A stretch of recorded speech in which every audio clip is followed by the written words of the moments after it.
Welcome everybody. Hello, Prof. Hello, Prof. Have you ever wondered how to define the boundary between life and death? What is it to be alive or dead?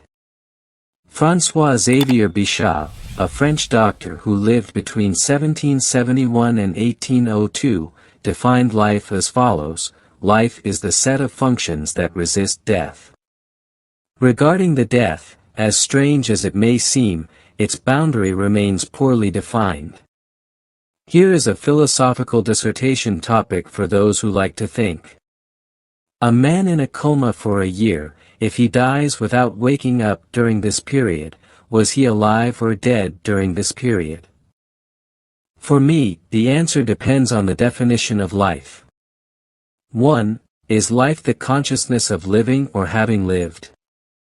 Or is it the unconscious biological mechanics, which governs the life of the billions of cells in us that renew themselves periodically, and only die definitively after the clinical death due to lack of oxygen and food? Or rather, life is the perception of breathing: he breathes, therefore he lives. 2. Did the man in a coma wake up for short moments imperceptible to those around him? Or did he cross the border of no return, after a complete stop of a determined duration on this border? A joke says, "You are dead when your doctor tells you that you are." We therefore rely, without asking any questions, on the death certificate drawn up by the doctor attesting to a cardiorespiratory arrest supposed to be permanent. When the time arrives, it neither goes back nor forward, say the elders when speaking of death. What time are we talking about? The time indicated on a watch?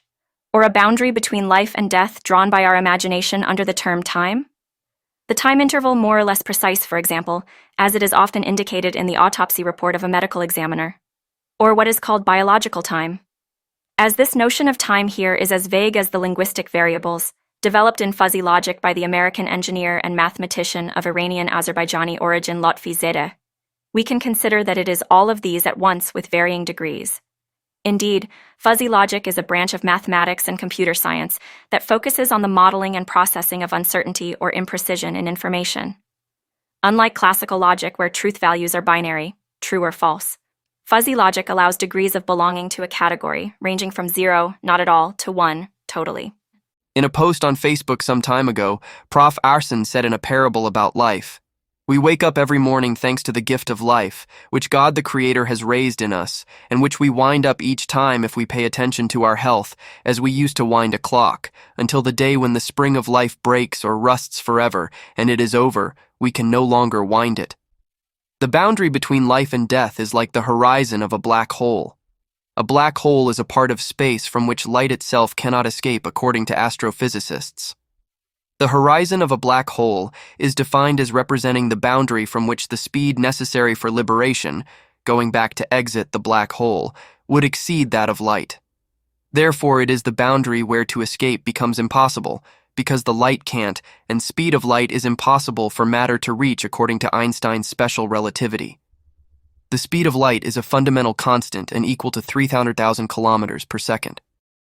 By analogy with the event horizon of a black hole, we can say that the end of life is a boundary, or event horizon. Once reached, this boundary must inevitably be crossed. There is no turning back, just like in a black hole in the universe. However, this point of no return, which the science of resuscitation is constantly pushing back, is not precisely defined.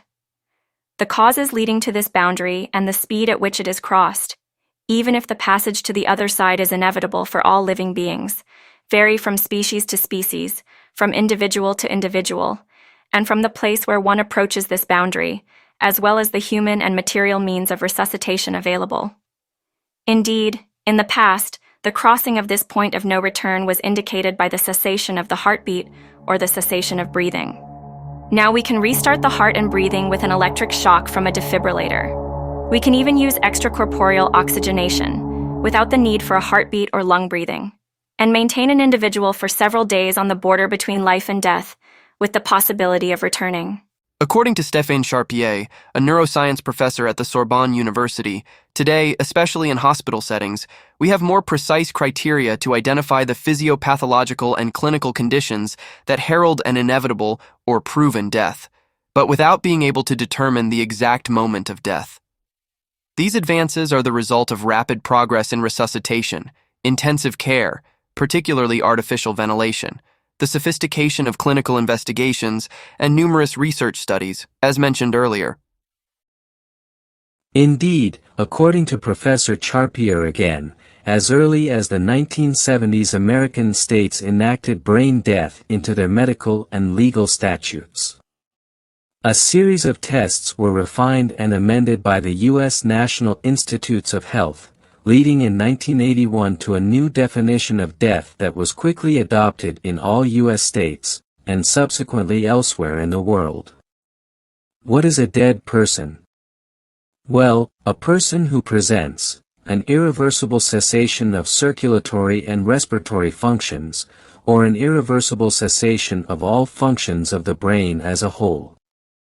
This total cessation of brain activity can be verified by a tomography, or PET scan, or an electroencephalogram.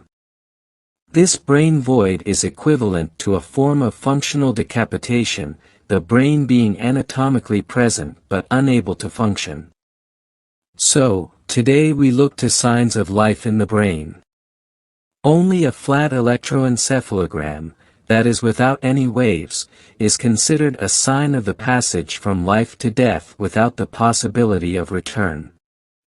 This definition of death does not completely eliminate imprecision and doubt, especially for the term irreversible, because tomorrow nothing prevents science from pushing this boundary even further. Thanks to everyone for watching the video until the end, and see you soon in another scientific or philosophical topic.